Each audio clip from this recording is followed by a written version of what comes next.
आम Aadmi party members में जहां अब तक संजय सिंह से लेकर मनीष सिसोदिया और विजय नायर को सुप्रीम कोर्ट से बेल मिलने के बाद राहत मिली है, वही ये राहत इन तक ही सीमित रह गई है, जैसा कि हमने बीते दिनों देखा है। इस राहत की शायद सबसे ज्यादा जरूरत और किसी को नहीं बल्कि दिल्ली सीएम अरविंद केजरीवाल को है, जिनके जेल में रहने से आए दिन दिल्ली स्टेट गवर्नमेंट पर सवाल उठ रहे हैं कि भला जब सीएम जेल में है तो सरकार कैसे चल रही है। पर वहीं जहां उन्हें इस रिलीफ की नीड है, ये रिलीफ उन्हें मिलती हुई नहीं दिख रही है, क्योंकि दिल्ली राउस एवेन्यू कोर्ट में सीबीआई ने अब उनकी एक बार फिर से कस्टडी की जो मांग कर ली है। सिर्फ यही नहीं बल्कि राउस एवेन्यू कोर्ट में स्पेशल जज कावेरी बवेजा ने इन बातों को ध्यान में रखते हुए दिल्ली सीएम अरविंद केजरीवाल के खिलाफ एक प्रोडक्शन वारंट इशू कर दिया है और साथ ही ये भी कहा है कि there is sufficient evidence against Kejriwal and other accused to proceed against them. जहां ये सब हुआ है वहीं दिल्ली सीएम को 11 सितंबर तक जुडिशियल कस्टडी में रहने के ऑर्डर्स पास हुए हैं। तो देखते हैं कि भला दिल्ली सीएम अरविंद केजरीवाल जेल से बाहर कब निकलेंगे। हालांकि अब इस केस में तिहाड़ जेल अथॉरिटीज पर भी एक नया इल्जाम आम आदमी पार्टी ने लगाया है और वो क्या है आगे देखते हैं, जिसके साथ ये भी देख लेंगे कि आखिर दिल्ली हाई कोर्ट आम आदमी पार्टी और एलजीबीके सक्सेना दोनों से क्यों इतनी गुस्सा दिखी है। अब जैसा कि हमने देखा है कि स्पेशल जज कावेरी बवेजा ने दिल्ली सीएम को तिहाड़ जेल में ही 11 सितंबर तक बंद रहने के ऑर्डर्स दिए हैं और जिसके बाद उनसे जेल में मिलने आम आदमी पार्टी लीडर और राज्यसभा एमपी संजय सिंह जा पहुंचे थे, लेकिन तिहाड़ जेल पहुंचकर वहां के अथॉरिटीज ने उन्हें दिल्ली सीएम से मिलने नहीं दिया, ऐसा उनका कहना है। और बिना वक्त गवाए इस मामले में आम Aadmi party MP Sanjay Singh filed a petition with the Delhi high court.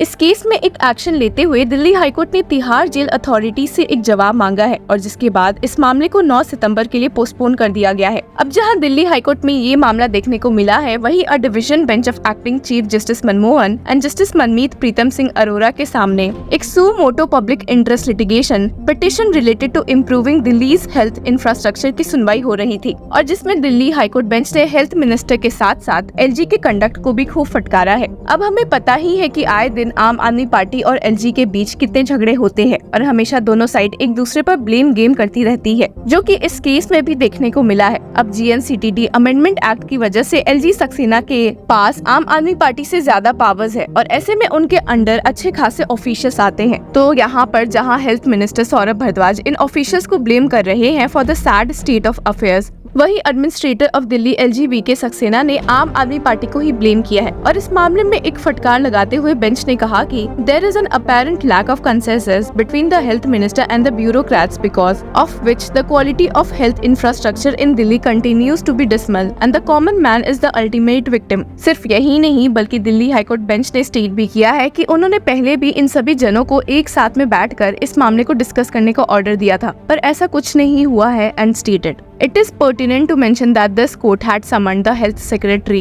GNCTD and the Health Minister GNCTD some months back in another contempt proceeding and orally suggested to them that they should work together amicably in a bid to improve the quality of health care of the citizens of Delhi. However, it seems that the said suggestion has not found favor with them. जिसके बाद ही उन्होंने एलजीबीके सक्सेना को order दिया है कि वे एक हफ्ते के अंदर एक मीटिंग करें with the Health Minister and Chief Secretary, Secretary Health, Secretary Services and Secretary Administrative Reforms for creating 38,000 additional posts of doctors, specialists and paramedics in the upcoming 24 hospitals in Delhi. आपको बता दें कि इस मामले में Delhi high court ने एक expert committee बनाई थी under doctor S K Sarin to suggest ways to improve the health infrastructure in the national capital, जिसके बाद इस कमेटी ने एक डिटेल्ड रिपोर्ट दिल्ली हाईकोर्ट में सबमिट की थी। हालांकि इस रिपोर्ट के सबमिट होने के बाद doctor Sarin wrote to the High Court that 4 doctors wanted to recuse themselves. The letter stated that it could be challenging for them when it comes to the implementation of the report as they work under the Delhi government. इस recusal से तो Delhi high court को समझ गया था कि दाल में सच में कुछ काला है और सब कुछ सही नहीं चल रहा है।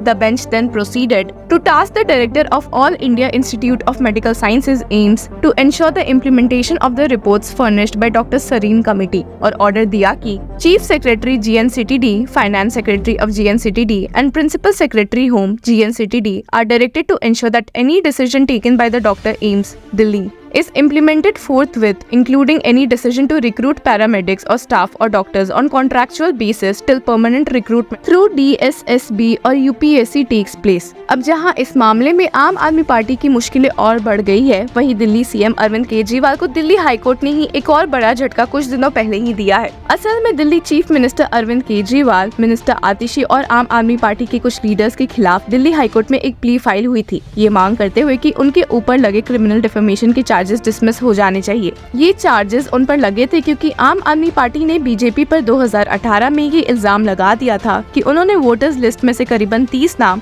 इलेक्शन कमीशन ऑफ इंडिया द्वारा डिलीट करवाए हैं, जिसके बाद एक criminal defamation case Bharatiya Janata party leader Rajiv Babbar ने दिल्ली सीएम अरविंद केजरीवाल और बाकी के मिनिस्टर्स के खिलाफ फाइल किया था। इस मामले की सुनवाई में जस्टिस अनूप कुमार मेंडिराटा ने स्टेट किया है कि इंडिया में सिटीजन्स को राइट इन्फॉर्मेशन मिलनी चाहिए, पर पॉलिटिकल पार्टीज द्वारा ये झूठे एलिगेशंस काफी गलत है और दिल्ली सीएम और उनके पार्टी मेंबर्स को झटका देते हुए जज ने ये प्ली डिसमिस कर दी थी, जिसके साथ ही उन्होंने स्टेट किया था कि Aam Aadmi Party allegation against the BJP are defamatory and were made to vilify the BJP and gain undue political mileage। अब इन्हीं बैड न्यूज के साथ एक नजर उन गुड न्यूज पर डाल लेते हैं जो बीते दिन आम आदमी पार्टी मेंबर्स को मिली थी, और सबसे पहले शुरुआत करते हैं अरविंद केजरीवाल के एड बिप्लब कुमार से, जिन्हें की बीते दिनों सेक्सुअल असॉल्ट के केस में राहत मिली है। अब बिप्लब कुमार के जेल से निकलने पर दिल्ली सीएम की वाइफ सुनीता अग्रवाल ने पोस्ट करते हुए कहा था कि ये सुकून वाली खबर है, जिसके बाद उन्हें स्वाति मलिवाल ने खूब फटकारा है और स्टेट किया है कि मुख्यमंत्री जी की पत्नी जो मेरी पिटाई के दौरान घर पे ही थी, उनको बड़ा सुकून महसूस हो रहा है। सुकून इसलिए कि वो आदमी जिसने मुझे उनके घर में पीटा और अभद्रता की, वो शर्तिया बेल पर आया है। सबको ये साफ संदेश है, महिलाओं को मारो पीटो, उसके बाद हम पहले गंदी ट्रोलिंग करवा देंगे, पीड़िता को पूरी तरह से बर्बाद करेंगे और कोर्ट में उस आदमी को बचाने के लिए देश के सबसे महंगे वकील की फौज खड़ी कर देंगे। जिनको ऐसे लोगों को देखकर सुकून मिलता है, उनसे बहन बेटियों की इज्जत की क्या उम्मीद रखनी। प्रभु सब देख रहे हैं, इंसाफ होकर रहेगा।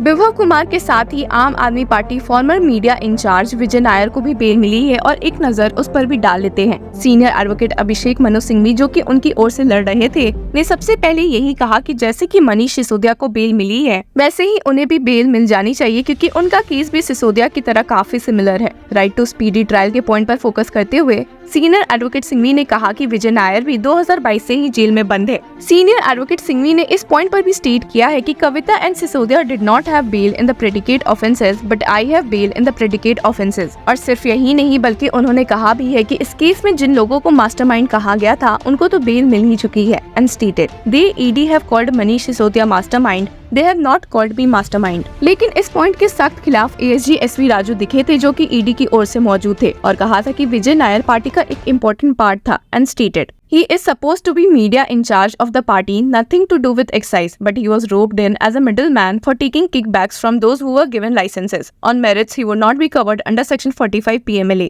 तो बस अब देखना ये बाकी है कि सुप्रीम कोर्ट में ही क्या अब दिल्ली सीएम अरविंद केजरीवाल को राहत मिल सकती है। Till then keep following law चक्रा।